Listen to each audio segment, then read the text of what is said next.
আছো, তোমার কি বেশি কষ্ট হইতেছে?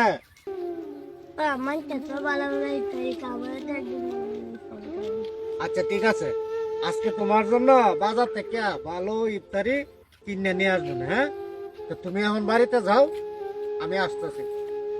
সেরা রাজা কইলাম সেরা লাগে ইফতারি আনবা, টেহা তো নাই। আচ্ছা দিহি তোর কাছে যদি টেহা পাই তাহলে হাওলাত করে হইলো আনবা। সুমন জি ভাই। ভাই, আমি তোর কাছে আইছিলাম। কেন ভাই? ভাই আমার 200 টাকা হাওলাত দেওয়া যাবো? ভাই 200 টাকা তো এই মুহূর্তে নাই ভাই, দেওয়া যেত না। জি ভাই, তুই আসো। আসি ভাই।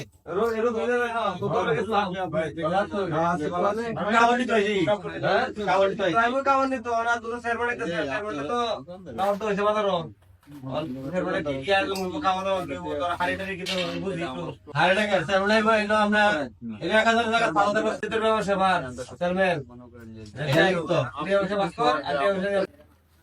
হায়রে মানুষ, একটা মা মরা সন্তানের লাগিয়া 200 টাকা হাওলাত চাইলাম, সেই 200 টাকা তোরা দিতে পারলি না।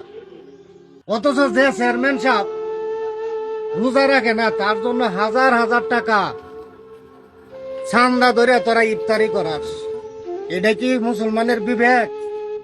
বাজান রে, পরে কইছিলাম আজকে বুট বড়া বাদাম দেয়া ভালো করে ইফতারি করাইমু, কিন্তু আমি তোর হতভাগ্য বাবা, আমি তোরে বালা ইফতারি করাইতে পারতাছি না রে বাবা, আমি তোরে বালা ইফতারি করাইতে পারতাছি না।